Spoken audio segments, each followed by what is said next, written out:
trabalho, quer dizer, eu conheci esse trabalho de vocês antes da pandemia, quando a gente fez aquela primeira turma lá do Rádio na Real, que eu vou apresentar um pouco para vocês o que foi.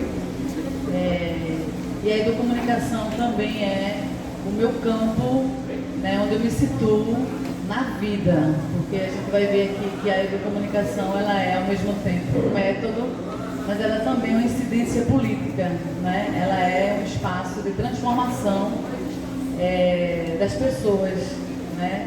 Muito inspirada em Paulo Freire. Imagino que vocês também devam beber muito nessa fonte de que a educação ela não transforma a sociedade, mas ela transforma as pessoas e as pessoas transformam a sociedade. Então, eu me situo nesse campo da educomunicação com essa compreensão de transformação social de toda a sociedade. Bom, eu vou tentar ser rápida na explanação para a gente poder conversar. Então, vou mostrar duas experiências para vocês rapidamente, depois eu posso compartilhar os slides para quem quiser ficar vendo com mais calma. E aí, nessas duas experiências que eu vou mostrar para vocês, estão contidas os princípios da educomunicação.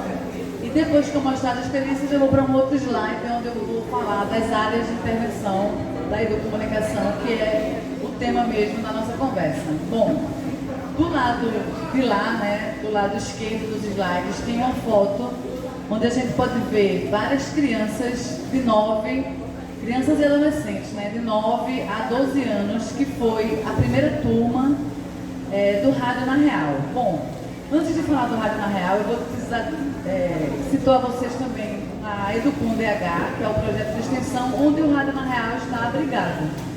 A Educom DH é um projeto de extensão que tem 4 ações, uma delas é o TVDH, que é um programa de direitos humanos que é veiculado na TV Pernambuco toda segunda-feira, às 18 horas, e é feito por alunos e professores. Micael também já foi repórter desse programa.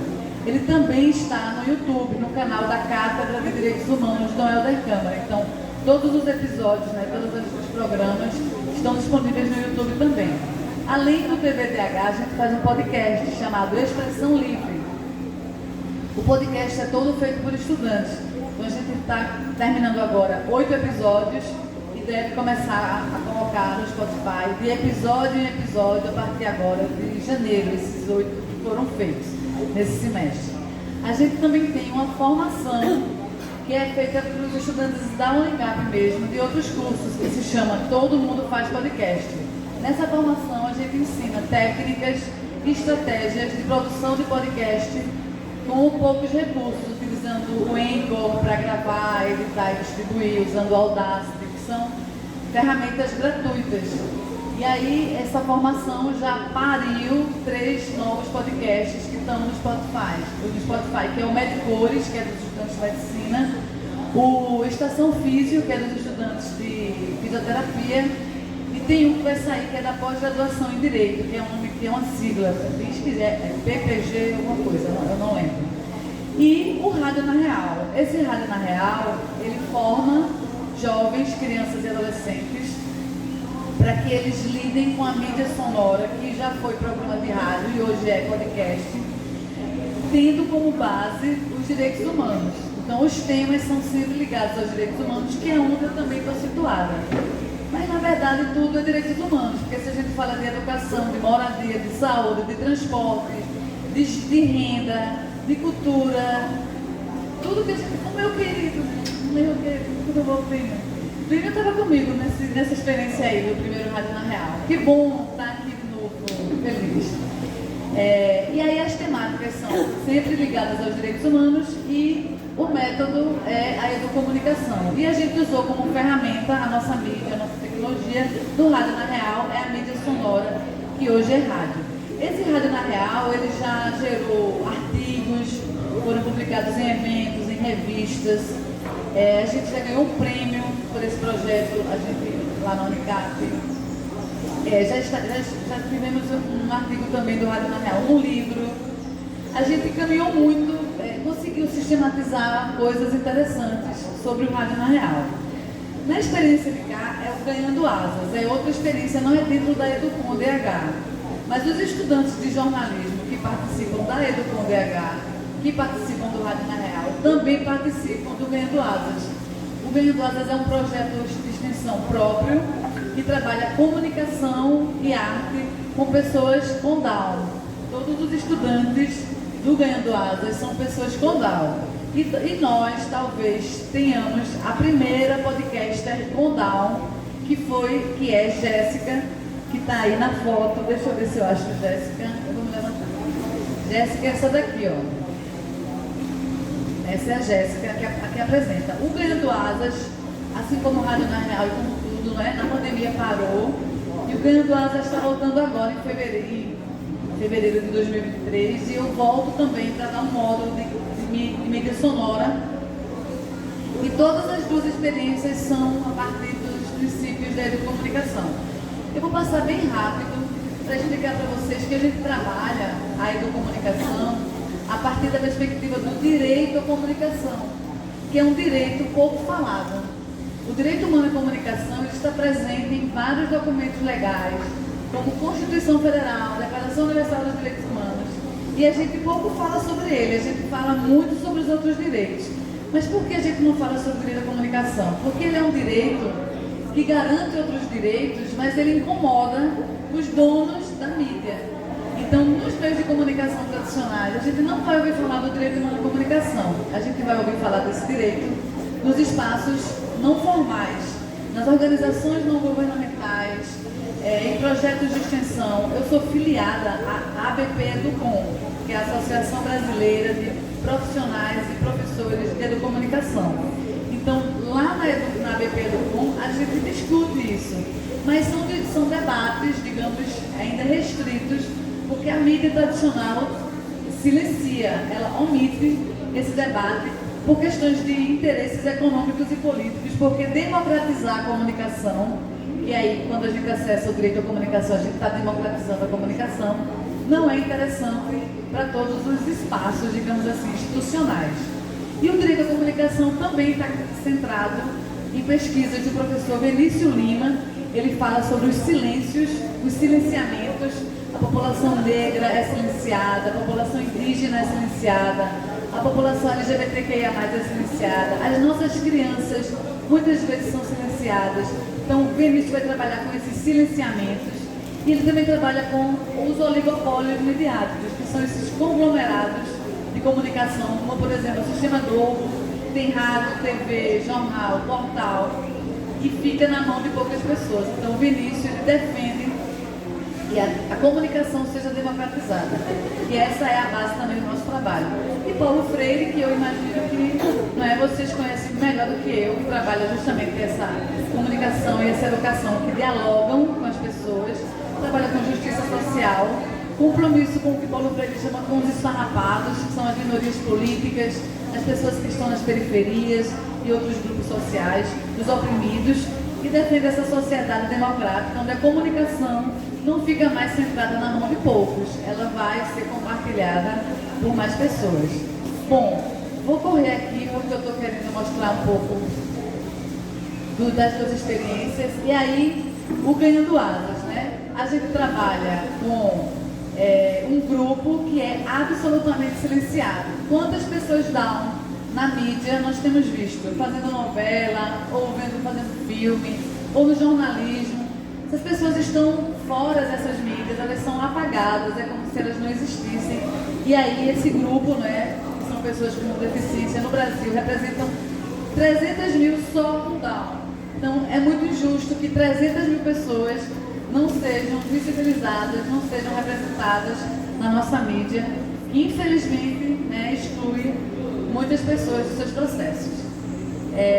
A gente trabalha com alguns princípios que são da educomunicação nesse projeto. Eu vou me ater sobre isso mais adiante, mas só para introduzir a alteridade, não é? A conscientização social, né? Entender quem eu sou na sociedade é muito importante para os jovens poderem interagir com esse mundo, sabendo quem eles são e que mundo é esse, né? A integração social, a cidadania, relações colaborativas. Eu adoraria que a gente estivesse no círculo, mas entendo que talvez fique mais complicado, que aí vai ficar um círculo muito aberto, né? Então, as relações colaborativas, a aprendizagem, como processo coletivo, né, o agir coletivo, Paulo Freire de novo, quando eu consigo, me articulando com as demais pessoas, agir em grupo, eu chego mais longe do que como eu quando eu ajo sozinho na individualidade. E a democratização dos meios. Esses são princípios da educomunicação presentes aqui nessa experiência. E aí, entre as áreas de intervenção que mais adiante eu vou me ater mais, estão a gestão da comunicação. Como é que a gente vai gerir a comunicação entre o grupo? Numa turma do Ganhando Asas, que foram 3, né? O Rádio na Real está na 3ª turma também, vai para o 4º, todos os 2 projetos no semestre que vem. Então, nessa 2ª turma do Ganhando Asas, na 3ª turma do Ganhando Asas, no 2º dia houve um pau. Os meninos se desentenderam e brigaram, porque um menino beijou uma menina sem pedir autorização dela. Isso é muito grave. Então, houve uma briga generalizada dos jovens, e eu e os meus alunos de jornalismo, que não somos pessoas preparadas, digamos assim, formadas para esse grupo especificamente, mas trabalhamos com psicopedagoga, várias profissionais de várias áreas que nos ajudam, acabaram ajudando a gente a resolver e a gerir essa comunicação, até entender que a briga se originou de um beijo não consentido. Foi um processo de diálogo, de choro, de grito, de pancadaria e de incompreensões sobre o fato de que isso é possível, isso acontece, e a gente vai gerir a comunicação para que o conflito seja dirimido. Tu queria falar? Para dar bom dia, boa tarde a qualquer um agora, eu vou pedir licença para poder chegar junto. Depois dessa aí... É isso. Ou mais na feira ninguém não. Sim. Deveria ser assim, né? Tudo que não é consentido, né, deveria ser normalizado. Mas as pessoas com Down, elas têm uma forma muito própria e rica, incrível de lidar.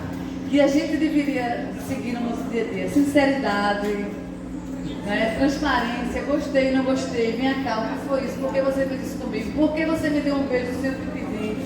Então essas coisas a gente aprendeu com eles, e essa gestão da comunicação, ela é muito importante, porque às vezes na sala de aula chegam jovens dizendo assim, olha, eu me cortei nos braços essa noite porque eu detesto a vida que eu estou levando. E eu estou falando isso porque isso aconteceu no Rádio na Real, não sei se o filho estava. No último dia uma menina disse isso a gente caiu dura. No último dia, gente, encerramento do Rádio na Real, último dia a menina foi e falou isso. Então a gente lida com muitas questões das dores emocionais dos jovens. E não dá para avançar. Na educomunicação tem uma coisa que a gente chama de pedagogia do afeto.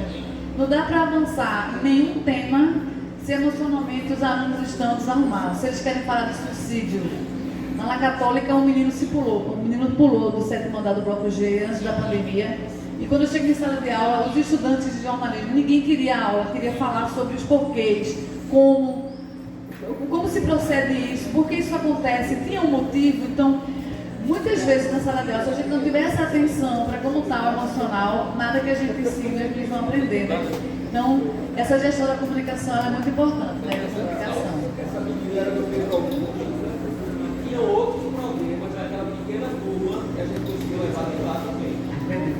E nas conversas, eu e o André tinha até chegar na Católica, se revelava. Aí ficava assim. Perfeito. Além de Plínio, tem Andréa Pinho também nesse projeto. Bom, epistemologia da educomunicação. Quando a gente escreve artigos, a gente está estudando o campo, né? Então, é uma outra área de intervenção. Expressão comunicativa através das artes. No caso do Ganhando Asas, a gente fez muito. A gente gravou uma música, gravou uma leitura dramatizada de um livro infantil e gravou 2 séries de podcasts. Tanto esses como os do Rádio na Real foram veiculados em rádios públicas. No caso, Rádio Universidade FM e Rádio Frei Caneca, são rádios públicas. Pedagogia da comunicação é outra área. Mediação tecnológica, que vocês fazem muito. Produção midiática, que vocês fazem muito. E educação para a comunicação, que vocês também fazem muito aqui no projeto de vocês.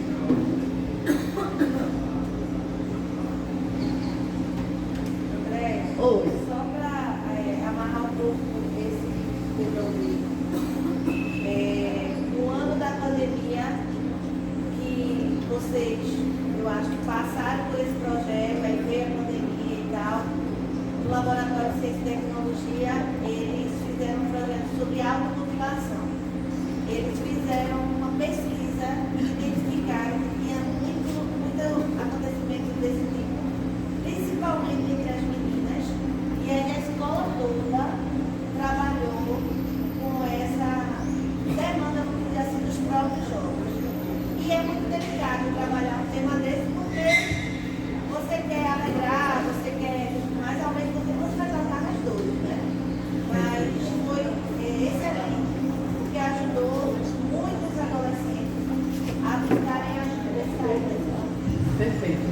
turma de agora do Rádio na Real, que é a terceira turma, a primeira turma foi quando as escolas municipais, a segunda turma foi quando as escolas municipais, aí veio a pandemia.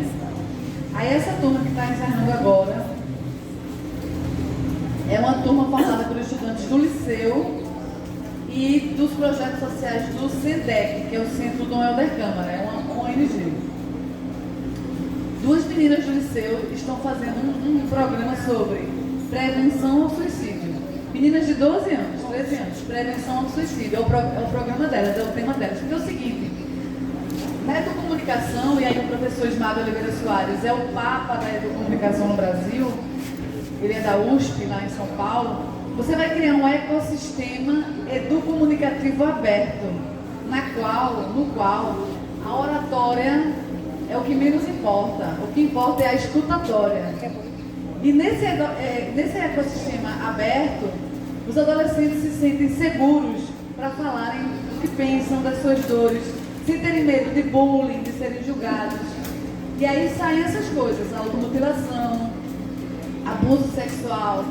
Uma coisa que a gente vai entender é que os temas que eles propuseram no Rádio na Real e no Ganhando Asas eram os temas que incomodavam eles. Então, por exemplo, a menina, Tainá, não sei se não lembra, ela fez sobre feminicídio. Por que ela fez sobre feminicídio? Depois foi que a gente foi entender. Na casa dela, a mãe dela sofria violência doméstica. Um outro menino fez sobre identidade de gênero. E esse menino depois se reconheceu uma menina trans.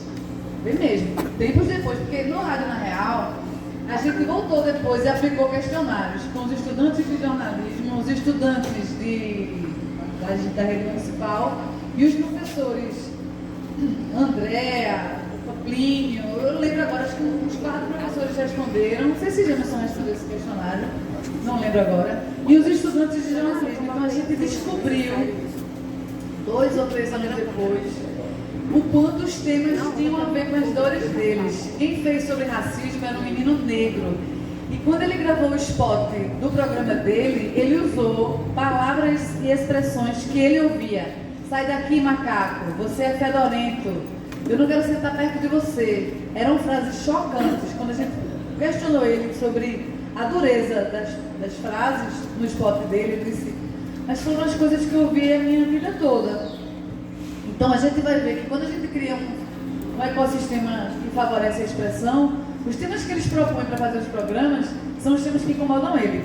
Nos meus estudantes de jornalismo, isso também ocorre. Eu ensino rádio para eles também, e quando eu digo o tema é vocês que escolhem.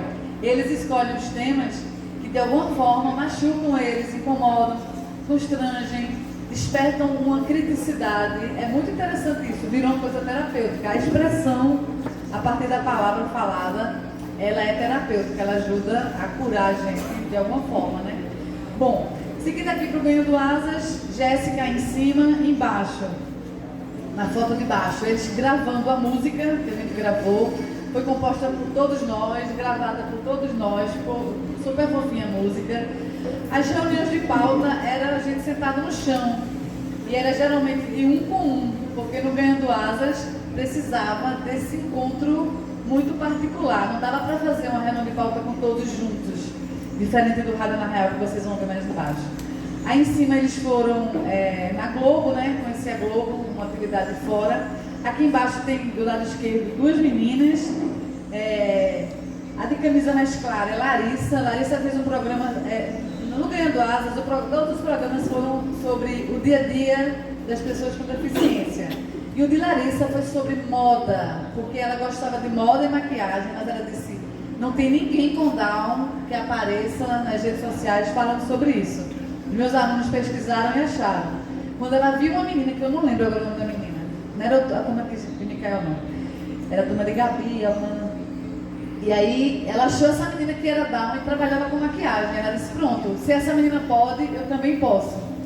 E aí é muito interessante isso, porque como é importante a representatividade, a gente não tem noção do quanto encoraja essas pessoas a ouvirem. Isso vale para as pessoas negras, para as pessoas LGBTQIA+, para outros grupos silenciados. Aqui embaixo é Caio, gravando o trecho da música dele, porque aí, veja, na educomunicação, a aprendizagem é toda centrada no aluno. Se o meu aluno demanda que eu sente no chão para conversar com ele, porque como ele consegue naquele momento, a gente vai para o chão e vai fazer o que for preciso. O Lucão está aí fazendo a pesquisa dele no computador. Aqui tem um estudante de jornalismo, Duda, e um estudante do Ganhando Asas, Maninho, se ajudando na hora da entrevista, de fazer as entrevistas ali no térreo do Bloco A, na Unicap. Aqui embaixo tem Larissa de novo com Alice, Larissa do Ganhando Asas, a Alice é de jornalismo, fazendo também captação de sonoras no celular, porque a gente usa o celular. Eu vou passar isso aqui, eu vou deixar com vocês, são alguns resultados das pesquisas que a gente fez com eles, para ver o que eles aprenderam, o que eles aprenderam, enfim, a coisa do afeto, que eles falam muito, né, do afeto como sendo um ponto forte das experiências. E aqui o Rádio na Real para mostrar algumas fotos para vocês, em sala de aula, uma turma antiga essa, a Rebeca está ali. Reunião de pauta e apuração, celular, bloquinho, tudo junto. É o Hanna de cabelo vermelho aí, ó, acocorado, tentando conversar com as crianças, né, de igual para igual.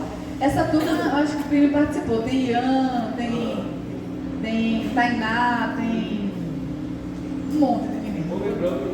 Eu vou levando assim também. Deixa eu achar uma pastinha aqui, que eu acho que tem umas fotos. Talvez.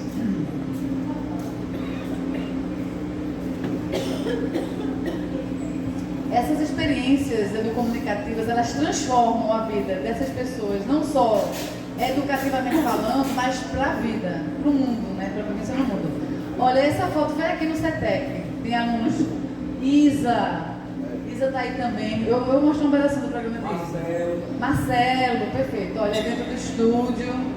Ó, Marcelo foi, esse aqui é o meu, Ida. Marcelo foi o que fez sobre racismo. Marcelo. Ele fez sobre racismo, né? Ele pegou um tema que incomodava ele. Foi ele que usou as palavras e expressões que a gente achou pesadas, né? Ele explicou os motivos. Essa foto está esquisita, ó. Antônio com Ian. Essa já foi, já mostrei lá. Isso aqui foi quando a gente foi na escola conhecer o lugar onde as crianças estudavam. Elas mostraram a quadra das salas de aula, que é uma espécie de sala laboratório. Como é o nome daquela escola que fica? É Pedro Augusto? Pronto, foi nessa.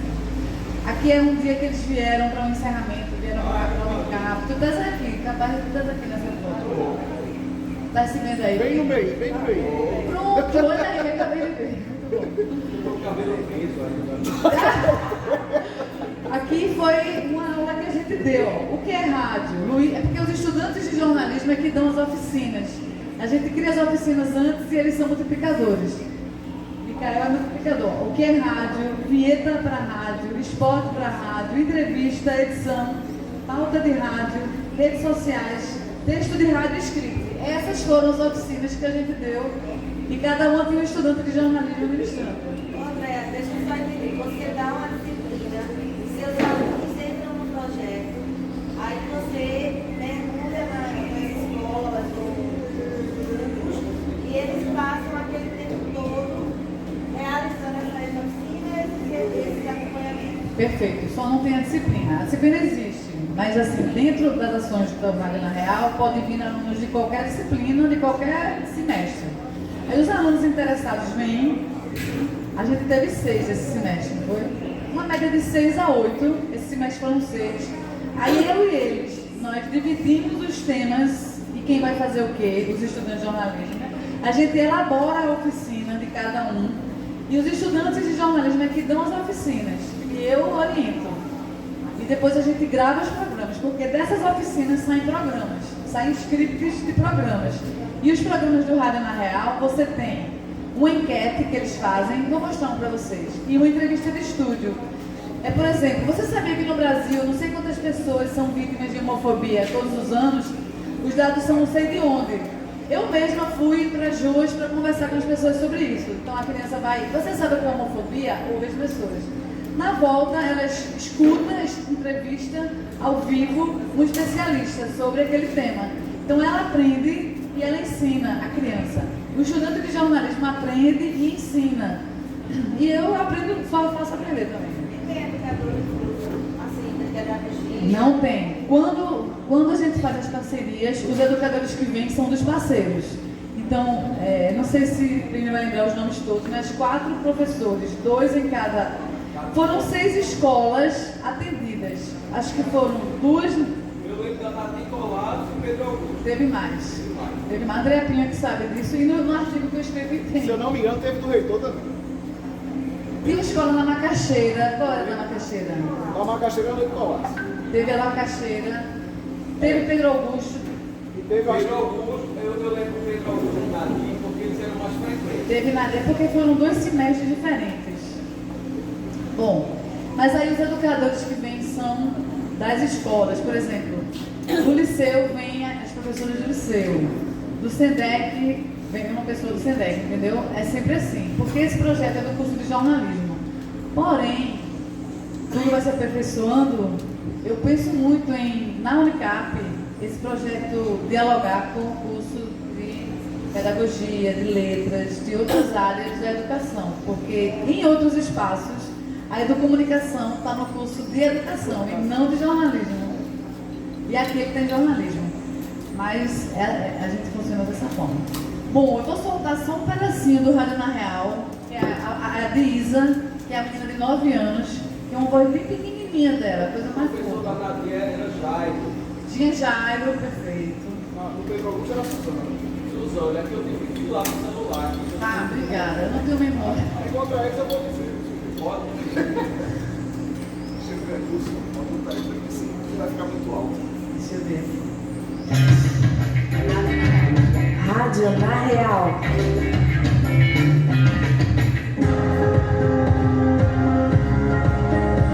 Olá para você que está nos ouvindo. Meu nome é Isabela Freitas e está começando o Rádio na Real.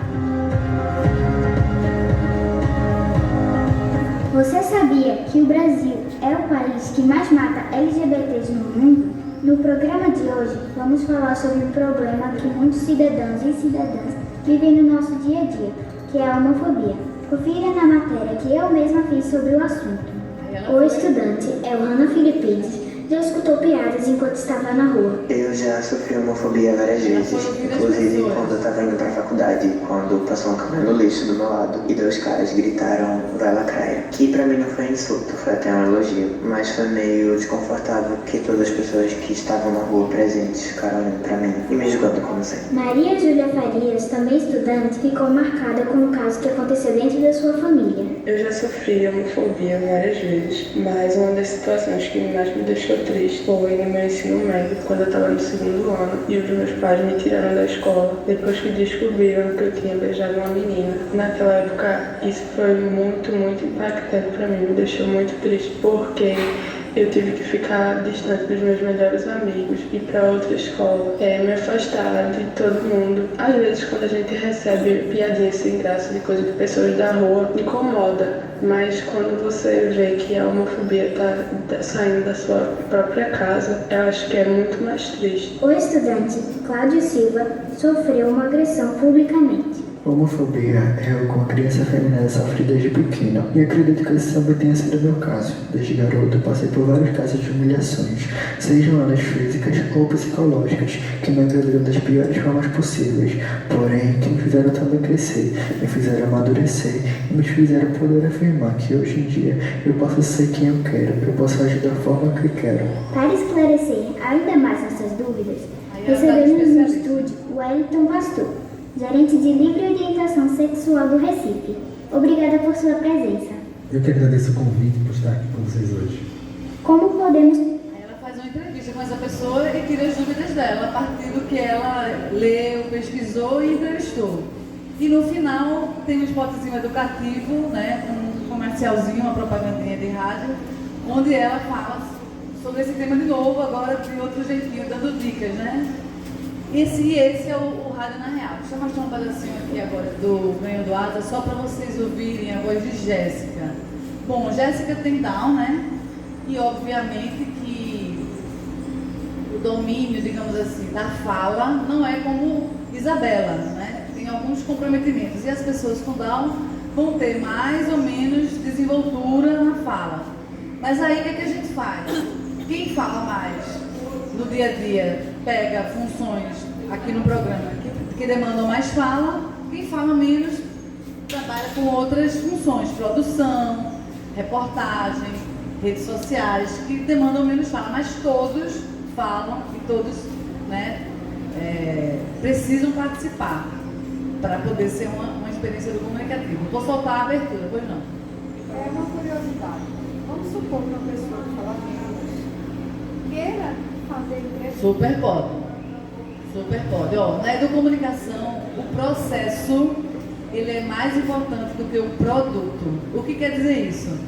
Tudo que a gente faz para alcançar o Rádio na Real, digamos, como produto final, tudo que a gente faz para chegar lá é o mais importante. E o que é tudo que a gente faz? As crianças aprenderam a se expressar, as crianças aprenderam a entender sobre rádio, mídia sonora, sobre mídia. As crianças aprenderam a escrever numa linguagem mais objetiva. Elas aprenderam a se soltar, falar do que está guardadinho. Elas desarmam. João e Lucas, pronto, eu vou deixar o Miguel falar. Tem vários relatos de mães, de crianças, porque a culminância dessa formação é trazer professores, pais. Você sempre não lembra, né, de uma mãe de Tainá dizer: olha, Tainá não falava na hora das refeições, agora a gente tem que pedir para ela: Tainá, por favor, vamos comer, porque Tainá fala sem parar. Na sala dela, a professora diz: olha, fulano era muito retraído e agora quer falar, quer se expor, quer se expressar, e ainda é um mobilizador agora na sala de aula, porque fica juntando o coletivo. Então, se eu tenho um aluno de jornalismo que ele sofreu um acidente de moto. O sonho dele era trabalhar com rádio e o acidente comprometeu a fala dele. A gente vinha conversando sobre ele na vinda para cá. E ele quis apresentar um programa lá na Católica chamado Rádio ao Vivo. E ele disse: eu quero ser apresentador. A fala dele é comprometida. Pode? Eu disse: pode. Ele achava que eu ia dizer não. Aí ele disse: pode? Eu disse: pode. E aí ele foi. Claro, foi difícil, é um desafio gigante. As outras pessoas às vezes não sabem lidar com aquela criança. Eu pensei que aquela professora de algum lugar ali. Eu não sei. Ela não me conhece não. Eu não conheço ela. E aí você vai encontrar desafios gigantes, né? Jéssica, por exemplo, tinha hora que ela ficava... Essa eu vou mostrar, que é do Bernardo. Tinha hora que ela ficava incomodada e respira, bebe uma água. Vamos cheirar um óleo essencial de lavanda para dar uma relaxada. E a gente vai nessa pedagogia do afeto, acolhendo, e os tímidos se soltam. Muitas vezes os tímidos queriam somente ser ouvidos. Você trabalha muito com Autoestima. Muito. Encorajamento, reforço positivo, trabalho, muito. Alguns já finalizaram com muita certeza querer ser jornalista. Perfeito. E muitos de essas experiências não, mas de anteriores se tornaram. Tenho vários exemplos. Só bem rápido para a professora, se quiser olhar depois, eu tenho uma testemunha aqui ao vivo, citado, por exemplo. Né? Porque no início da pandemia eu comecei a fazer um programa de rádio para os meninos, um podcast, que era o plantão da pandemia. Foi, Cátia? E Cátia me ajudava porque ela estava nas escolas, ela estava volando nas escolas e ela botava os meninos para fazer os programas tratando da pandemia. Aí teve um que ela mandou que o menino era fã. Aí a turma disse: tu vai fazer o programa? Eu disse: claro. O menino fez a matéria, falou sobre a pandemia, falou sobre o Covid-19. Por que eu não vou botar o menino? Porque ele é fã. Mas ele fala que dá pra gente entender. Eu fui, fiz o programa e coloquei, e divulguei. Entendeu? E a outra que eu lembro bastante, e você pode olhar depois, aí tem o canal do Rádio Escola no YouTube, e tá lá esses programas todos lá, né, hospedados. Foi no ano passado, que teve o nome, o Intermunicipal de Ciência e Tecnologia, o Encontro Intermunicipal de Ciência e Tecnologia. Isso. Aí teve uma estudante que uns estudantes que a gente contatou, né, para ver quem queria fazer imprensa mirim já filmado, né, já não era só de rádio, já era filmado. Então tinha uma menina que era super retraída, ela negra, falava muito pouco, porque ela também meio fofinha, né, meio gordinha. Eu acho engraçado isso, porque a turma tem a tal da gordofobia, fetofobia, não sei o quê, e eu acho as fofinhas maravilhosas, sinceramente. Aí, resultado, essa menina bonita, rapaz, mas com aquela coisa assim, retraída, sabe, porque era negra e era um pouco fofinha. Mas no fim das contas, Deus achou essa ela se soltou também, foi uma das melhores apresentadoras e filmada. Entendeu? Então quer dizer, isso mexe muito com a autoestima e dá autoconfiança. Entendeu? da pessoa dizer, não, eu posso porque eu sei falar, eu sei qual é a matéria, eu sei entrevistar, entendeu? Isso é muito importante para o estudante, ele dar aquele salto qualitativo. Às vezes ele está ali só escutando, não tem a oportunidade de botar nada para fora. E aí, democratizar a mídia é criar meios e condições para que quem não está nela esteja. Então, as pessoas fanhas, as pessoas gordinhas, as pessoas baixinhas, ou muito magrinhas, ou negras, percebe? Ou LGBTQIA+, ou todas as pessoas que a mídia esconde porque não está encaixado, enquadrado, digamos assim, uma estética que foi dita como sendo ok, essas pessoas é que a gente tem que trazer. E uma coisa que eu digo para os colegas professores e para os meus alunos também é que os alunos que estão nas primeiras cadeiras não precisam da gente. Eles não faltam uma aula, eles fazem o trabalho primeiro que todo mundo, eles são autodidatas. Quem precisa da gente é aquele aluno que chega, senta lá atrás, se esconde, não quer responder aos negócios, tem medo de falar. Esses aí é para eles que a gente está aqui, porque a gente tem que pegar o tempo de dizer, bora tu e tu acha o que disso? Vai ser uma roda, por isso que a aprendizagem é circular, na roda. Porque na roda é mais difícil se esconder, ficar atrás da nuca do coleguinha para a professora não ver que você está ali. Eu fui uma pessoa tímida na minha infância e adolescência na escola. E se o professor não me chamasse, eu não ia. Eu sou com a letra A, né, Andréa? Aqui mesmo na Unicap, eu tive que gravar um stand-up de televisão, a primeira vez na minha vida. E eu deixei todo mundo gravar, eu ia ser uma das primeiras, que era por ordem alfabética, até que a professora me empurrou contra a parede, ela me empurrou mesmo e disse, na Rua do Lazer, como você quer transformar o mundo se você não quer transformar nem o que está aí dentro? Eu olhei para ela assim, perguntando, como é que você sabe que eu quero transformar o mundo? Perguntei para ela, ela disse, eu vejo no que você escreve. Então, assim, se não fosse essa professora me arrancando do lugar de silenciamento que eu me encontrava, eu não teria chegado em canto nenhum. A gente dá para os tímidos e para os gordos e para todos que não estão, a gente dá para eles.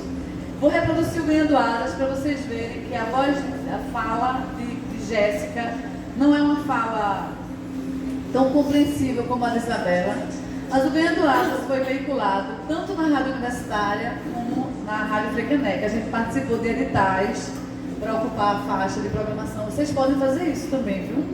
E foi veiculado. Eu acho que a Rádio Jornal não ia veicular, a Rádio CBN não ia veicular, a Rádio Folha, Micael da Rádio Folha, não ia veicular, porque eles procuram pessoas perfeitas.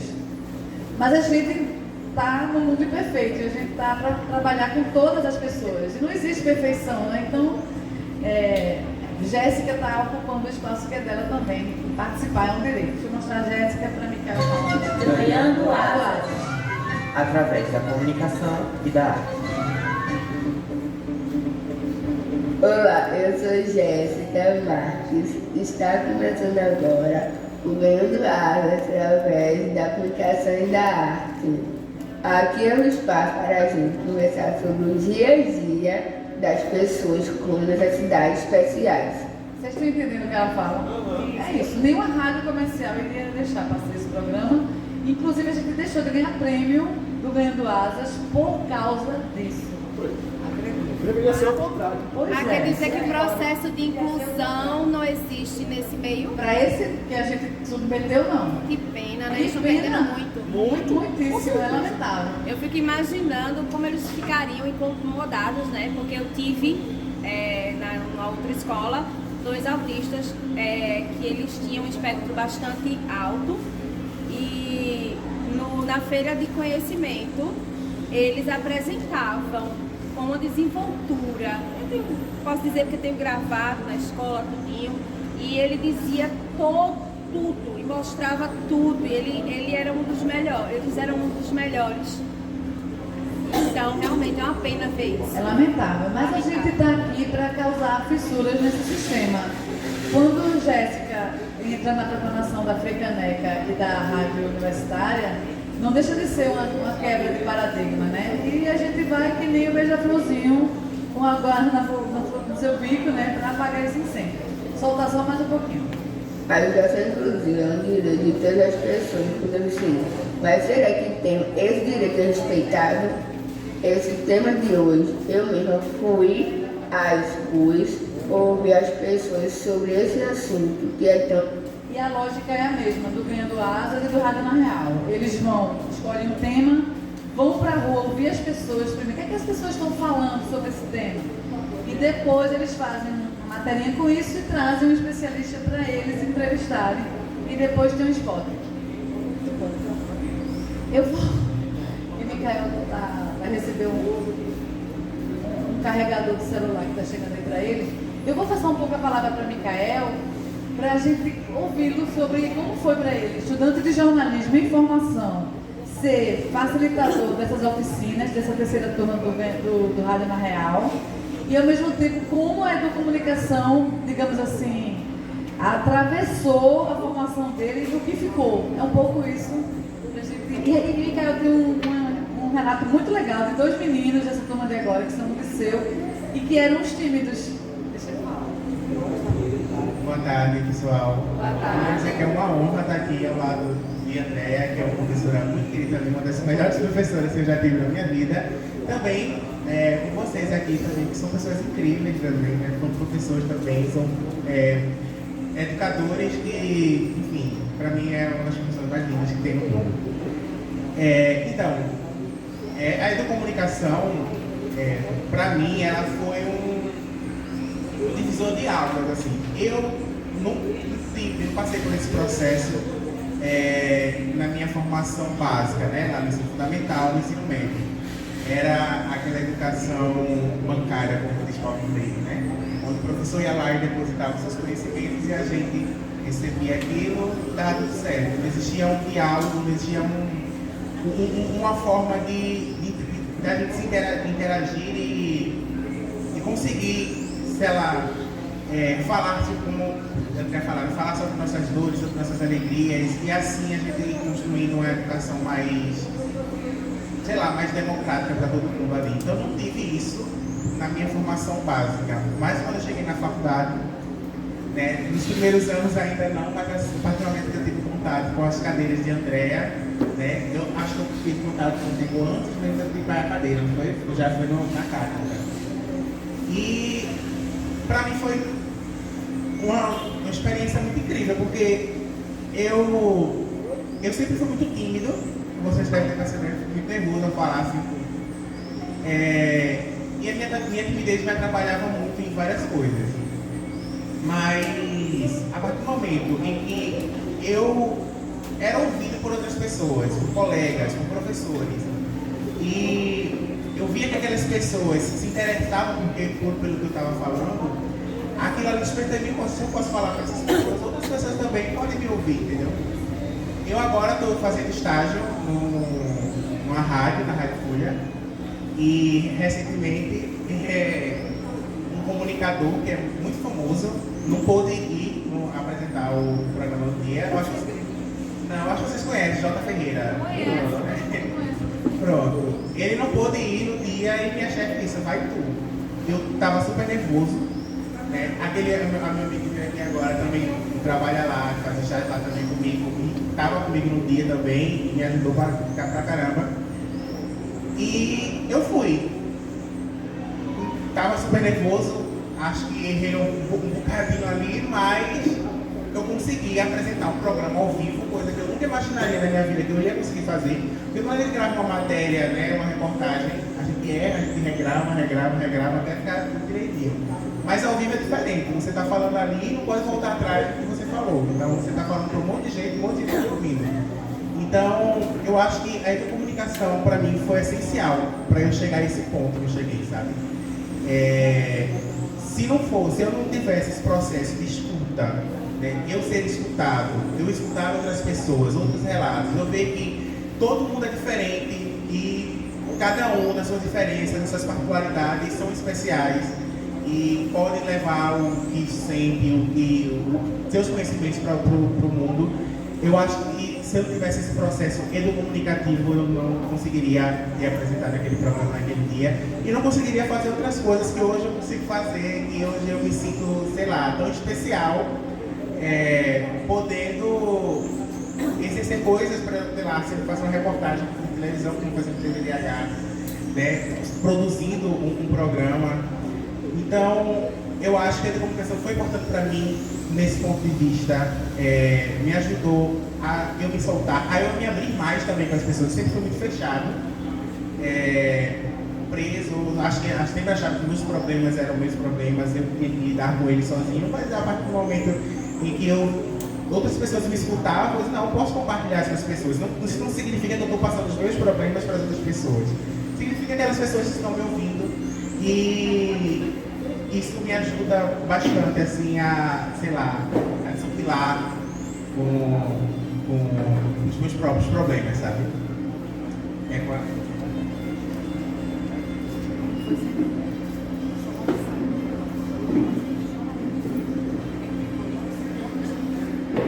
Pronto.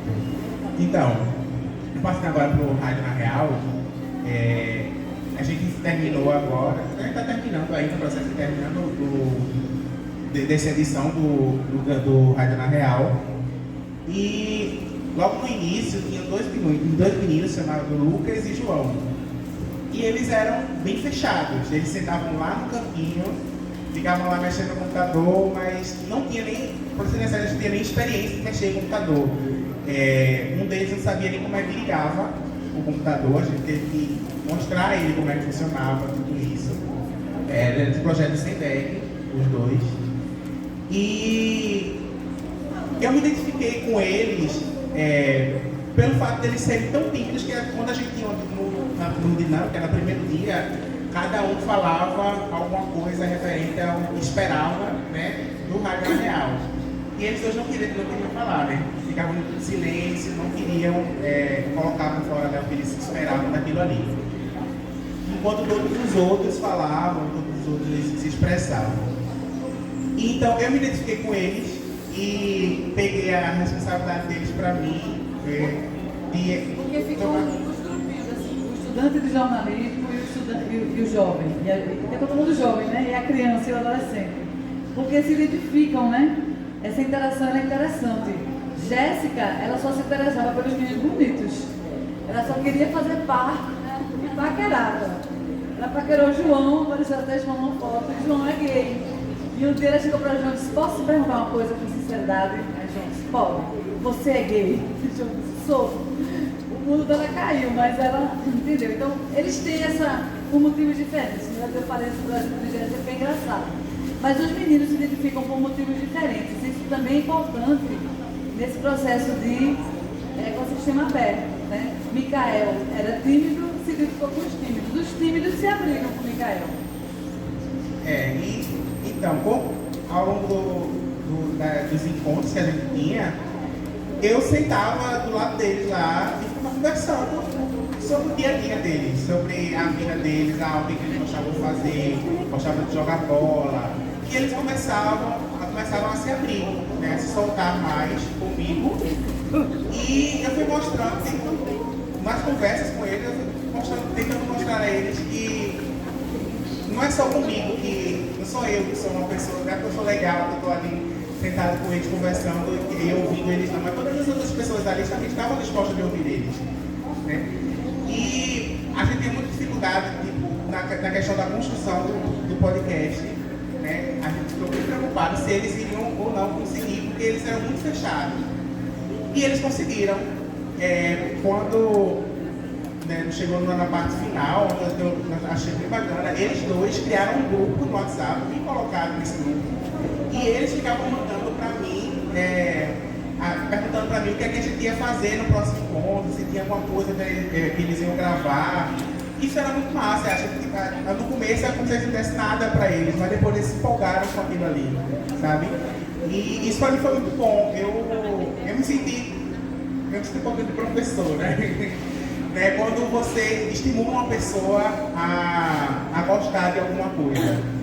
E no final eles gravaram o programa massa, e no último encontro, quando a gente fez uma roda, né, e perguntaram, a gente perguntou para eles como é que eles se sentiam, porque a gente gravou, eles não viram editado, ainda vai ter essa dominância. Aí a gente perguntou para eles como é que eles se sentiam até ali. Era uma coisa que a gente fazia muito, ou antes ou no final, uma palavra, uma frase. E aí pedir, a gente pediu uma frase sobre como eles se sentiam, uma frase que definisse o sentimento deles naquele momento que tinham todos gravados os programas. E um deles respondeu que ele conseguiu superar uma barreira na vida dele, que era a timidez. Ele era muito tímido. Falar em público. Ele não conseguia falar em público e ele superou isso. Isso é um processo muito longo. A gente foi para as ruas, né? A gente fazia entrevistas. Era engraçado porque eles iam gravar uma entrevista com uma pessoa e a pessoa ia, ficou bom, vamos aqui. Então, eu acho que esse processo da gente dar atenção assim, a uma pessoa, como o André falou, né? Aquelas pessoas que sentam lá atrás, que não tem, sabe, que não tem nem expectativa, tá ali só para cumprir alguma coisa, sabe? Só tá para botar uma presença ali. Eu acho que isso é muito importante, porque eu digo por mim mesmo, eu era muito fechado, mas a partir do momento que foi me dado a voz, que eu pude falar, que eu pude me expressar para as outras pessoas, eu me soltei bem mais e hoje eu faço coisas que eu nunca imaginei que eu conseguiria fazer. Então, na minha vida profissional, né, que ainda está começando, eu estou como estagiário, mas também na minha vida acadêmica, né, eu nunca imaginei fazer uma pesquisa. E com o André a gente realizou uma pesquisa de PIBIC, né, que é um projeto de pesquisa sobre violações de direitos humanos na mídia. E eu nunca imaginei na minha vida que eu conseguiria um dia fazer uma pesquisa. Eu achava que isso era pra gente ultra inteligente, tá? Tipo vocês aqui. Eu nunca imaginei que eu teria capacidade para isso. Você também é da galera. E eu vi que sim, eu posso. E como eu posso, outras pessoas que acham também que não podem também. Né? Basta que a gente dê àquelas pessoas as ferramentas e dê a elas as oportunidades que elas precisam ter.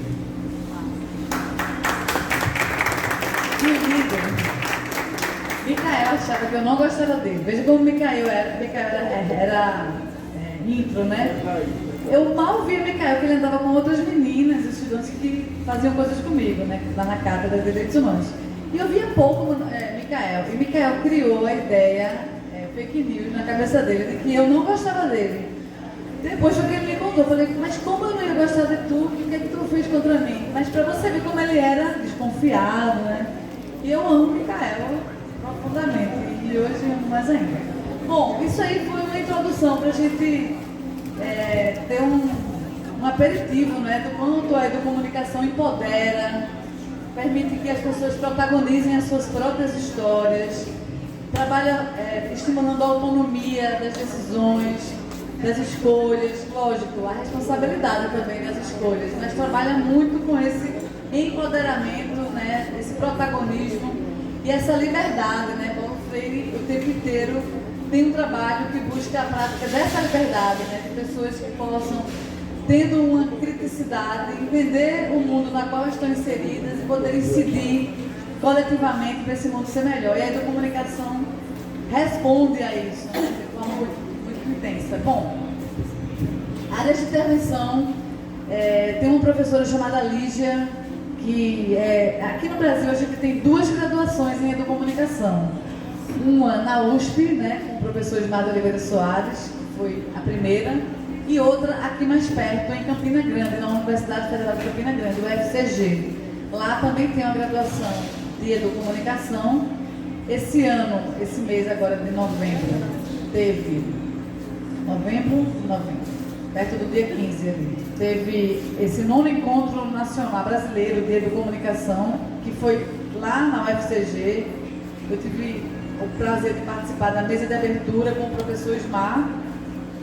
É emocionante para a gente, né, estar dentro da nossa bibliografia, dos professores que nos inspiram. Foi bem emocionante para mim. Eu fiz uma apresentação em cordel e li cordel, bem amostrada aí, porque eu ia estar com o Ismar, né, eu vou fazer uma coisa bem linda do meu professor preferido. E foi lindo mesmo, eu me emocionei bastante. Eu li, claro, não consegui decorar. Mas enfim, a educomunicação, ela chega no Brasil como um campo de conhecimento com identidade própria. É um campo que está se sedimentando, certo? Inclusive, o grande desafio do professor Edmar hoje é mapear as experiências educomunicativas, porque existem muitas não nomeadas. A de vocês, por exemplo, pode ser o caso desse, que é uma experiência educomunicativa, mas vocês não dão esse nome. Eu fazia isso e não dava esse nome. Depois que eu fui entender que isso era educomunicação, e hoje a minha missão é espalhar o que é educomunicação para mais pessoas poderem entender. Então, um campo de conhecimento com identidade própria que se insere no espaço comum entre a comunicação e a educação, ora entrecruzando-se, ora sobrepondo-se. Ora é a educação que está puxando a comunicação, ora é a comunicação que está puxando a educação. Por isso que lá em jornalismo a gente criou esse projeto e não tem educador, deveria ter.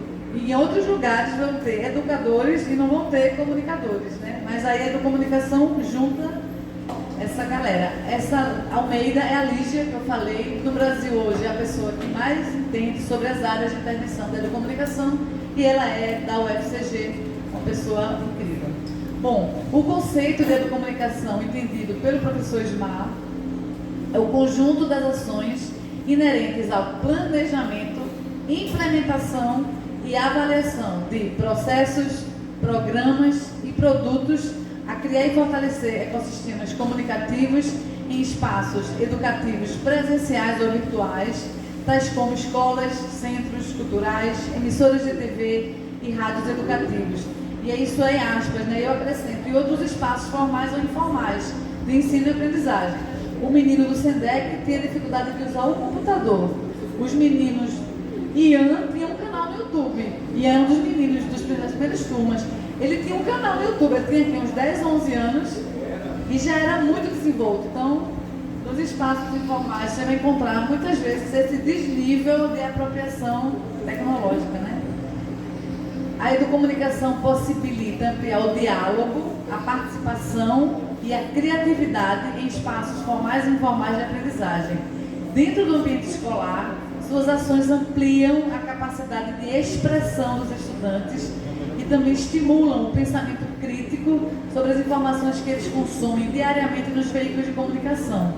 Além disso, as crianças e adolescentes também podem ser protagonistas na produção dos seus próprios conteúdos. A gente parte do princípio de que quem conta a história das crianças, quem conta a história dos adolescentes, são os adultos muitas vezes.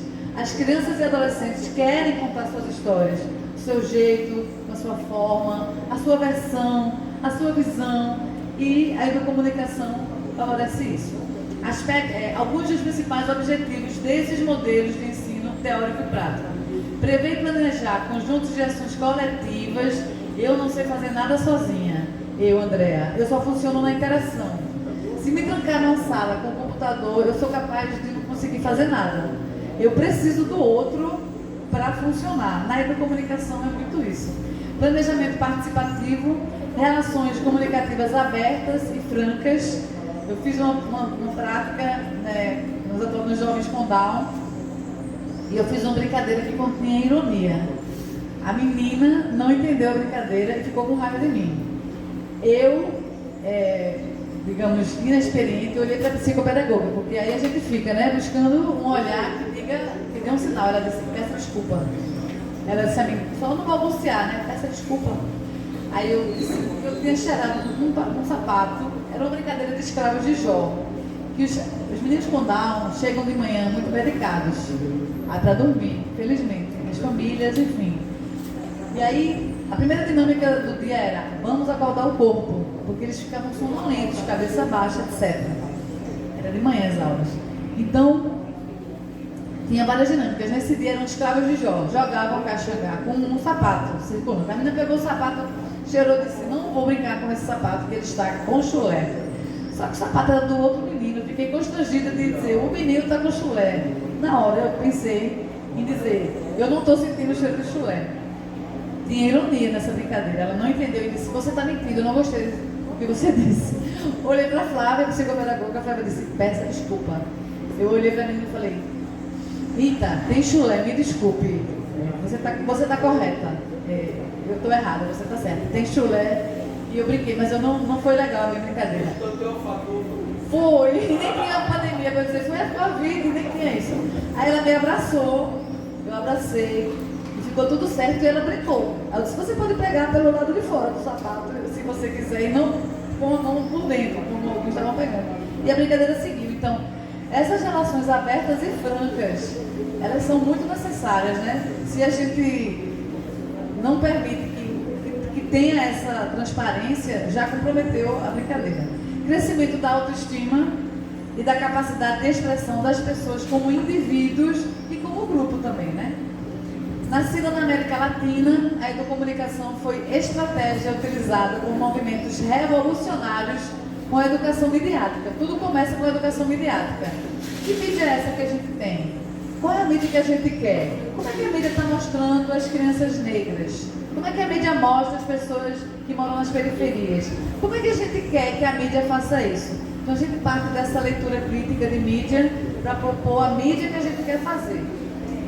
Nos anos 60 e 70 já era dessa forma. O termo foi o que... Não.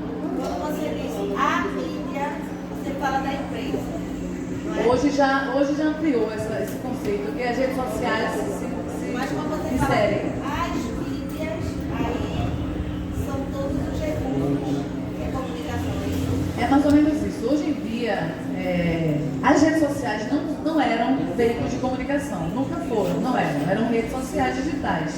Com o tempo e com o uso que a gente acabou fazendo delas, elas se transformaram em veículos de comunicação também. Além dos tradicionais que a gente conhece, rádio, jornal, revista, televisão. Então, quando a gente fala hoje a mídia, acaba englobando redes sociais digitais. O Instagram hoje, o YouTube, porque o que é que acontece? Ian tem um canal de televisão no YouTube que é dele. Aquilo é uma mídia. É uma mídia tecnologicamente falando, é uma mídia do ponto de vista jornalístico, mesmo o Ian não sendo jornalista. Por quê? Porque ele dá notícia, ele comenta as notícias, ele produz as notícias, acaba se transformando num veículo de comunicação, como rádio, TV e jornal. Os podcasts, por exemplo, são mídias digitais, mas elas estão hoje incluídas. Quando a gente dá a disciplina de mídia sonora para os estudantes de jornalismo, antigamente a gente só falava de rádio.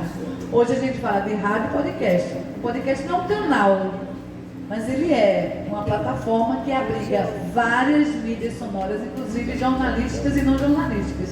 Aí hoje a gente antes tinha essa mídias digitais, meios de comunicação, mídia. Hoje juntou tudo, né? Por conta da convergência de mídias. Eles convergiram. Quem primeiro usou o termo foi Mário Caprum. Ele se autodenominava educomunicador. Mário Caprum, na Venezuela, isso nos anos 80, ele era professor de fotografia, audiovisual e jornalismo popular. Hoje é jornalismo comunitário, eu dou essa disciplina. Nesse lugar aqui, que era o Centro de Serviço e Ação Popular, CESAP. Para ele, o conceito se associa ao fortalecimento da comunicação comunitária e a democratização dos meios de comunicação. Até hoje, permanece. É tanto que a gente vai dizer, o direito à comunicação, ele hoje é mais acessado na mídia independente e comunitária, e menos na mídia comercial, na mídia tradicional. Na mídia independente, aí as mídias digitais entram, mas entra Marco Zero Conteúdo, que é uma mídia independente, entra a Agência Pública, que é uma mídia independente, a Ponto Jornalismo, Alma Preta, Intercept, são todos veículos de mídia independente, né? Foi a partir da década de 90, né, aí já aqui no Brasil, que o professor Ismar da USP realizou estudos que resultaram nessa definição desse novo campo de pesquisa e de atuação. A partir das ideias de Caprum, Soares definiu assim o conceito. A educomunicação define-se como um conjunto de ações destinadas a integrar as práticas educativas, o estudo sistemático dos sistemas de comunicação, criar e fortalecer ecossistemas comunicativos em espaços educativos.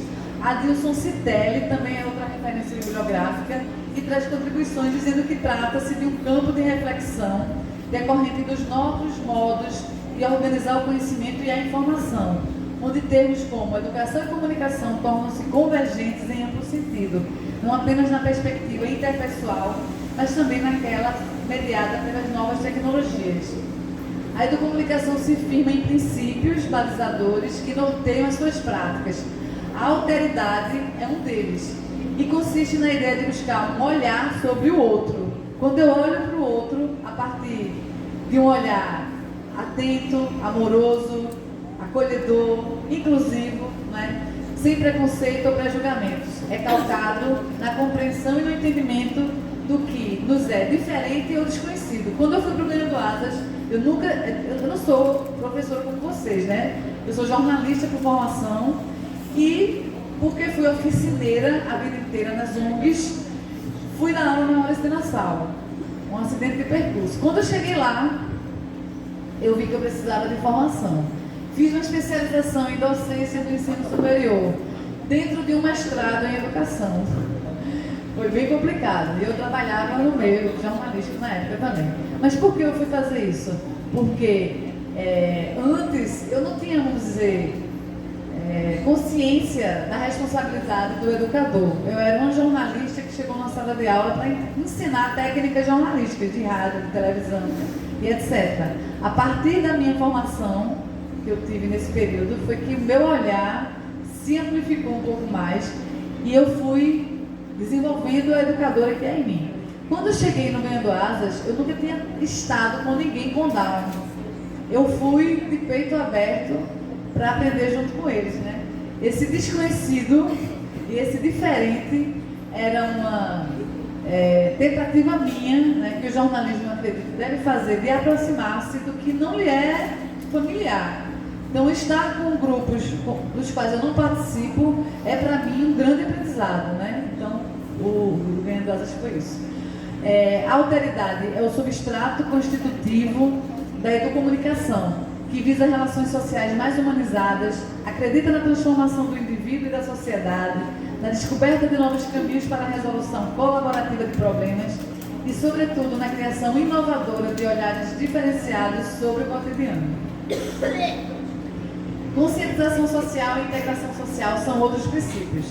A conscientização social é um ideal defendido como alternativa para a construção de uma leitura crítica de mídia. Não dá para trabalhar de comunicação se os meninos consomem programas policialescos, que tratam as pessoas com muito desrespeito, tratam as periferias como um lugar só de marginais, trata todas as pessoas suspeitas como se elas fossem bandidas. É muito ruim a forma como esses meios tratam vários grupos sociais. Então, essa leitura crítica de mídia, ela é muito importante para que os sujeitos entendam que essa mídia não promove o desenvolvimento social, para que a gente possa propor uma mídia mais que cumpra o seu papel social, né? Com o propósito de contribuir para o aperfeiçoamento da formação ética do ser humano. A integração social é um dos princípios difundidos a fim de conectar as minorias políticas, os grupos marginalizados, com o objetivo de contribuir para diminuir as disparidades sociais que existem. Aqui, o alvo são as transformações sociais em uma sociedade democrática. A democracia também é um dos princípios. O caminho para assumir-se como maioria está em trabalhar as semelhanças entre si e não só as diferenças, e assim criar a unidade na diversidade, fora da qual não vejo como aperfeiçoar-se e até como construir uma democracia substantiva, radical. Paulo Freire de novo. Cidadania, outro princípio da educomunicação. É o outro princípio que está presente em suas bases de sustentação, dialoga com a integração social e engloba os deveres e direitos do indivíduo e sua construção social. Eu trabalho com direitos humanos, mas a gente, quando trabalha com direitos humanos, também trabalha com os deveres. Não só nosso, como também do Estado, por exemplo, já que os direitos humanos são dever do Estado, não é? As políticas públicas existem para garantir os direitos humanos. As políticas públicas são dever do Estado. Então, se o Estado tem políticas públicas de educação, isso aí é para garantir o direito à educação. Políticas públicas de saúde para garantir o direito à saúde e assim sucessivamente. E aí a gente trabalha esses direitos e esses deveres como parte da vida em sociedade. Por exemplo, eu trabalho com a liberdade de expressão, o direito à comunicação. A liberdade de expressão é um direito muito valioso, mas, por exemplo, ele não me dá o direito de ter um discurso de ódio. O direito à liberdade de expressão não me dá o direito de ter um discurso homofóbico. O direito de liberdade de expressão não me dá o direito de ter um discurso racista. Então, esses direitos e deveres, eles são princípios, ter consciência deles, né, facilita, favorece a esse desenvolvimento também dos indivíduos. Trata-se de um direito que precisa ser construído coletivamente, né, o da cidadania, não só em termos de atendimento às necessidades básicas, mas de acesso a todos os níveis de existência, incluindo o mais abrangente e o papel dos homens no universo. Relações colaborativas, né? Tem uma música, é impossível ser feliz sozinho, né? É impossível ser feliz sozinho, ninguém é uma ilha que dê conta de si sozinho, né? Quando você começa a interagir, né, começa a ter colaboração, o Micael disse, foi quando eu fui ouvido, eu comecei a entender que outras pessoas também podiam ser ouvidas e isso me favoreceu na minha formação e etc. Então, as relações colaborativas são parte desses princípios e envolvem trocas entre os indivíduos de forma a se ajudarem mutuamente com o objetivo de formar cidadãos e cidadãs com senso crítico e participação nas instâncias de decisão e produção. Este princípio dialoga com o conceito de participação de Cecília Peruso, para quem participar é estar presente em todas as etapas de produção de conteúdos, desde as propostas das pautas até o produto final. Então, o que é que eu digo? Olha, a gente tem que estudar a rádio, mídia sonora. As técnicas são essas. A gente vai trabalhar uma temática, direitos humanos. Quais são os temas para vocês? Quando os alunos escolhem seus temas, a adesão é muito grande. Eles estão falando do que eles gostam, eles estão falando do que eles querem, das curiosidades deles, né? E isso faz com que a coisa ande muito mais, porque o interesse é outro. Eu lembro de duas coisas interessantes. Eu tenho hoje em sala de aula um desafio que é gigante. Os meus alunos abençoados assistem aula no WhatsApp, conversando com os colegas de sala de aula. Eita, tu viu isso? KKKK. Não diga que é minha mentira. E aí o que acontece? Os meninos estão lá. O que é que eu faço? Eu não gosto, eu fico reclamando. Tem professor que nem liga, eu reclamo. Ei, vem pra sala. Às vezes eu passo mensagem no WhatsApp para os alunos. O Micael nunca recebeu não, mas eu passo. Fulano, sai do WhatsApp, vem pra sala de aula. Aí tem aluno que olha assim desconfiado, né? Tem aluno que bem discretamente diz desculpa e tal. Mas eu preparei uma aula só no WhatsApp. Eu digo, vocês não gostam tanto de WhatsApp? Hoje a aula vai ser toda no WhatsApp. Então era uma aula de expressão, dicção e expressão. Exercícios para notícia triste, notícia alegre, não sei o quê. Como falar mais fluidamente. Então, todos os exercícios eu mandava no grupo do WhatsApp. Vamos fazer esse exercício. Pum, aí eles pegavam. Faziam. E a aula foi uma bênção. Todos no WhatsApp, eu no WhatsApp. Ninguém teve problema nesse dia, Micael. Então, é entender como é possível dialogar. Como é possível que eles colaborem. É eles estando no WhatsApp, vamos para o WhatsApp.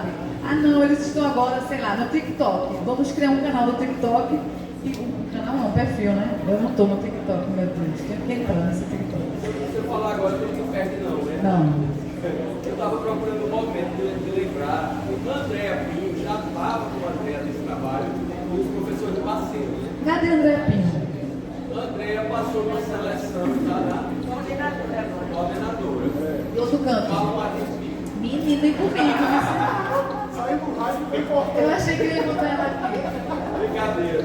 Aí, eu estava lembrando agora, acho que começou depois disso. Aí, eu cheguei em Recife, eu já peguei o coordenando do projeto. E em sala de aula, porque eu passei 10 anos em trabalhos sociais, em ONGs, lá de SUSPEC, e projetos de prefeitura. Mas já estava há 7 na educação e aquela coisa, né? Corte na sala, aí com lembração do celular, que eu já vi, a gente ia buscar alguns caminhando no Pedro Augusto e depois eu deixar eles também lá. E eu já fiquei na calçada. Olha, tem um celular, porque eles vinham assim, ó. E às vezes saía da calçada, gente. Aí eu chegava lá, querendo pôr ordem e tudo, e eu me lembro que o menino estava me pesquisando esse celular. E eu, guarde. Aí André deu uma olhada assim, tipo, deixa, você está chegando agora? Aí era tudo isso que ela estava mostrando. Eu me lembro desse dia, sim. Pô, tu desse uma olhada assim, tipo, deixa. Então, mas é isso. É conseguir entender até onde vai o que vai ser prejudicial e até onde vai o que vai ser útil. Eu sou assim, não consegui vencê-los, não me uni a eles. Aí eu fui para a sala de aula dentro do grupo do WhatsApp. Eu digo, me coloca aí no grupo, que agora a gente vai ter uma aula aí dentro. Foi mais ou menos assim. E aí é muito bom estar revendo todo esse material que nós trazemos que está no. Na sala de aula, na graduação, eu uso tudo isso, mas eu não explico para os alunos. Não dá tempo às vezes, eu já consegui fazer em alguns momentos, mas não é regra, é uma exceção na verdade, explicar que o que eu faço é calcado nesses princípios. Mas quando eu consigo explicar, aí faz todo sentido, porque os meninos gostam da minha aula, mas não entendem o porquê. Tem aluno, o Wilman, Caio, alunos que assistem minhas aulas de disciplinas que eles não estão matriculados. O Wilma assiste quase todas as minhas aulas. Se ela tiver em horário vago, ela assiste. Disciplinas que já pagou, que não pagou, que não está matriculado. Eles entendem que é diferente e que é legal, mas eles não entendem os fundamentos. Quando eu mostro e apresento, pronto, esses aqui que participam da educação, eles precisam saber. Essa aula eu já dei para eles. Eles entendem, isso faz sentido, porque eles vão ser multiplicadores.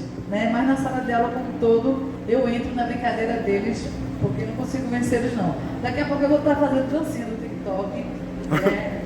Joga de ladinho e tal. Olha, entra ainda nas relações colaborativas. A aprendizagem como processo coletivo é um princípio da educomunicação que observa a prática educativa como um processo de grupo que propicia a diversidade de ideias, visão de mundo e de valores. Nesse contexto se estabelece uma inteligência coletiva que cultiva o respeito mútuo e o compromisso coletivo do grupo. Outro princípio, a democratização dos meios, defendida desde os primórdios da comunicação, né, ainda nas décadas de 60 e 70, lá na Venezuela, é ao mesmo tempo um princípio e um fim perseguido nas ações educomunicativas. A democratização tem como objetivo propiciar o acesso da população, de um modo geral, aos meios de comunicação, sejam eles de massa ou alternativos. Para mim é importante, Micael, na Rádio Folha, porque a Rádio Folha tem botão ainda. Rádio Folha é uma rádio educativa, vou deixar isso. A Rádio Folha é uma rádio educativa, sendo que é uma concessão educativa, sendo que lá tem um programa de bocão, não sei se vocês conhecem, que é totalmente deseducativo. Então, para mim, é importante que Micael esteja na Educom, nos meios alternativos e nos meios convencionais, porque ele já conseguiu aprovar do chefe lá dele uma pauta em direitos humanos. Veja como é legal. E a gente democratizando os meios, e aí são todos, possa usá-los em defesa das nossas causas.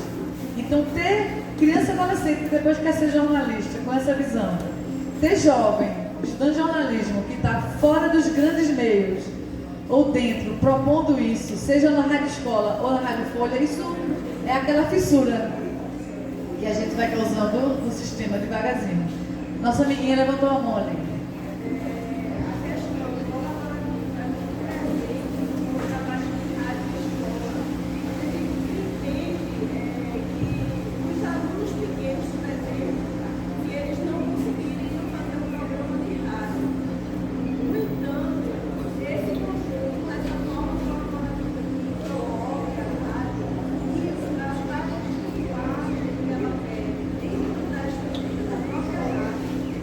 Também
Como é teu nome? Kátia. Alguns artigos de práticas educomunicativas vão trazer experiências de juntar pequenininhos com maiores. Porque o resultado é que, quando juntam os pequenos com os maiores, essa troca, essa colaboração e essa construção é ainda acelerada. É como se você botasse um fermento ali naquela receita e o bolo ainda cresce mais. Eu misturo semestres iniciais da graduação com semestres mais adiantados. Para os meninos e meninas dos semestres iniciais é incrível, porque eles têm a oportunidade de trabalhar com meninos e meninas que já avançaram em outras coisas, eles aprendem e os mais velhos se oxigenam com os mais novos. É incrível.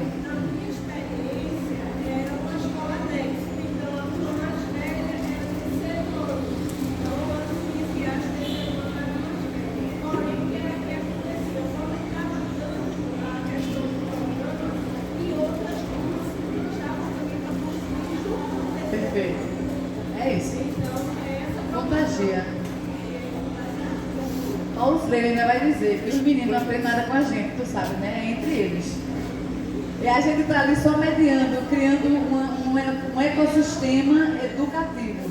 Mas as interações entre eles. Por exemplo, esses dois meninos que Micael falou, João e Pedro, João e Lucas, talvez eu, né, com meus 51 anos e meu perfil, não conseguisse entrar tão bem como o Mica conseguiu entrar por uma questão de identificação, dos meninos com ele, dele com os meninos. E aí eu acredito muito, nunca fui aferir, nunca fiz um artigo, nunca apliquei um questionário, nunca fiz. Já li de outros, mas a minha experiência empírica me mostra que essa mistura de faixas etárias ajuda muito nessa interação e nessa colaboração, nessa troca. É muito bom, muito boa, Eduardo. Aí eu falei dos princípios, certo? Aí agora eu vou falar das áreas de intervenção. Ai, meu Deus. Bom, são 7 áreas de intervenção. A gente vai, às vezes, conseguir trabalhar todas, a gente vai conseguir, às vezes, trabalhar uma, ou duas, ou 3 articuladas na mesma experiência. É muito interessante que a gente entenda para ver metodologicamente como a gente pode fazer a coisa caminhar. Como eu já disse obrigada, quais são, eu vou partir para elas. A epistemologia, quer dizer, todo o conhecimento que a gente produz, né, os artigos, as coisas que a gente escreve, sistematizando as nossas experiências, está nesse campo.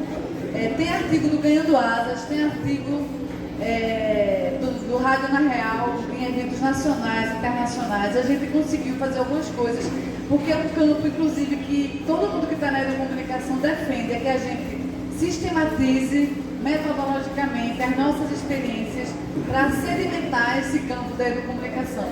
Em São Paulo, existe uma política pública de educomunicação na Secretaria de Educação. O meu sonho é que no Recife a gente tenha uma política pública de educomunicação. Lá eles fazem concurso público para contratar educomunicador, lá em São Paulo, mas é porque eles matam lá. As pesquisas começaram lá, eles já avançaram muito no diálogo com os diversos setores e eu estou começando agora a minha caminhada. O meu desejo é que a gente pudesse ter também a possibilidade de, em um momento, criar e propor, apresentar, para que a gente tivesse assim, um programa de formação de professores, de criação de laboratórios nas escolas, mais e mais, para que a gente pudesse democratizar essa produção. Produção midiática, nem preciso dizer, é o que vocês fazem, né? Vocês já fazem ações, programas, produtos de mídia, aí na educomunicação como área de intervenção, né? Elaborados a partir desses parâmetros educomunicativos. Mas vocês já fazem isso. Então vocês produzem rádio escola, podcasts, spots, prensa mirim, canal do YouTube, tudo isso é produção midiática. Porque vê, o jornalismo é uma atividade privativa, digamos, do jornalista. Mas a comunicação era mais do que o jornalismo. E a comunicação é um direito de todos e todas. Então, eu faço jornalismo, mas quando eu incluo todos e todas, eu estou fazendo comunicação. E essa produção midiática é o que vocês fazem, a comunicação é direito à comunicação e são outras coisas também. Vamos caminhar aqui. Educação para a comunicação. É aquela educação que é uma área que envolve práticas voltadas à sensibilização e à formação das audiências para a convivência com os meios de comunicação. Educação midiática, né? Entender que a mídia é elitista, ela é eurocentrada, né? Ela tem características que muitas vezes não contemplam a grande maioria da população brasileira. Eu sou uma mulher branca, eu sou uma mulher escolarizada, eu sou uma mulher hétero, mas eu sou uma minoria. Existe uma maioria de mulheres negras, periféricas, da minha idade, que não tiveram as mesmas possibilidades que eu tive. E essa educação midiática faz muitas vezes as pessoas entenderem que essa mídia não lhe representa, por isso elas ganham gosto em produzir a própria comunicação, a própria mídia. E aí você vai ter, em Mirandiba, no sertão, tem uma experiência de mídia independente quilombola. É um trabalho de educação midiática que o Centro de Cultura Luiz Freire, CCLF, faz com uma menina chamada Rebeca Santos. Rebeca foi da primeira turma do Rádio na Real, estudante de jornalismo, ela já é formada. Ela é a comunicadora do CCLF e ela criou esse projeto. Lá em Mirandiba tem meninas quilombolas que produzem a própria mídia sonora e elas produzem lambe, descartados que você prega, né? Então, educação para a comunicação é educação midiática. Pedagogia da comunicação consiste em facilitar a construção dos conhecimentos utilizando a comunicação dialógica na relação entre as pessoas com estratégias que favoreçam a interação entre pessoas em um grupo de aprendizagem, incentivando assim a participação de todos. Não é só o menino que está na frente, é o lá de trás. Oi, e tu? O que é que tu pensa? O que é que tu acha? Vale ressaltar a utilização de recursos que facilitam a compreensão dos temas propostos nesse processo. Ao mediador, facilitador, né, da aprendizagem, é recomendado que, além de dominar o conteúdo, esteja em sintonia com os atores envolvidos, expressando-se de forma simples e objetiva. Por isso que no meio do ato a gente senta no chão. Por isso que no Rádio na Real a gente se acocora para conversar com a criança olhando no olho, não de cima para baixo, nem de baixo para cima, né? É a comunicação centrada no outro. Quais são as necessidades do outro? Qual é a linguagem que ele entende? Qual é a tecnologia que ela usa? Isso implica em saber ouvir e, ao mesmo tempo, conhecer a sua realidade. Outras características observadas são interesse e entusiasmo do facilitador, né? Uso de gestos e de voz, recursos de comunicação visual, jogos e tecnologia, a fim de potencializar a atenção e a compreensão dos envolvidos. A pedagogia da comunicação está intimamente ligada a procedimentos que qualificam a aprendizagem, criando condições de alteração para melhor da própria prática pedagógica. Estou conversando com professores, isso aí é o campo, né, no qual vocês estão inseridos. Mediação tecnológica na educação. Vocês fazem isso. Vocês usam essas tecnologias, essas mídias para educar. As crianças aprendem sobre o tema, sobre a mídia e ensinam quando produzem, né? Quando elas reescrevem o que aprenderam, elas também aprendem. É a área de intervenção em que se trabalha com a presença das tecnologias como elemento interveniente nas mediações culturais que mobilizam a sociedade com influências nos modos de perceber o mundo e de produzir cultura. É nessa área onde estão as TICs e onde vocês estão, né? Afinal, esse campo aqui, esse prédio, se dedica a isso. Expressão a partir das artes, cadê Plínio, né? Plínio é arte educador, né? Cadê ele? Um grande ator de teatro. Eu já vi Plínio em atuação, é a coisa mais incrível. É sim. E ele leva a arte, né? Acho que alguns de vocês também. E a expressão através das artes é também uma grande área de intervenção.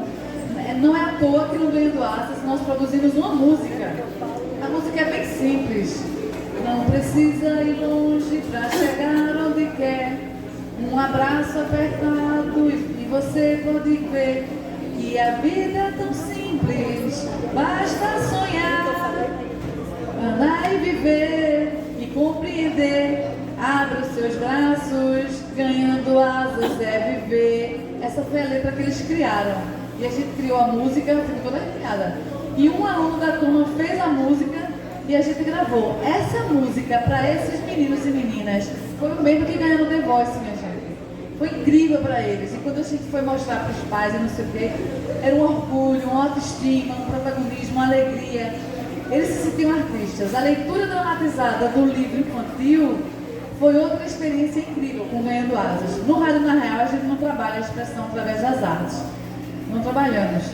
Trabalhamos no Ganhando Asas. Então, a expressão através das artes é outra área de intervenção que gera muitas coisas. Tem muitas crianças e adolescentes que desenham, que pintam, que fazem vozes, que têm potenciais artísticos incríveis que a gente às vezes nem sabe. Numa atividade que isso aparece. Próxima turma do Ganhando Asas, eu não encontrei um nome ainda, mas eu vou produzir com eles. Antigamente a gente chamava de radionovela. Mas para a podosfera, a expressão que se usa é podcasts de ficção. É onde as radionovelas estão. Vou construir radionovelas com eles. São 6 encontros e o desafio gigante de fazer isso. Gestão da comunicação é outra área de intervenção. Tem o objetivo de implantar e manter ecossistemas comunicativos. Nesses espaços, o direito à voz não deve ser cerceado por estruturas hierárquicas ou por interesses políticos e econômicos. Qualquer pessoa que pedir a voz vai falar, né? Não há espaço para silenciamento. Assim, potencializa-se a aprendizagem e a construção de conhecimento de forma colaborativa e inovadora.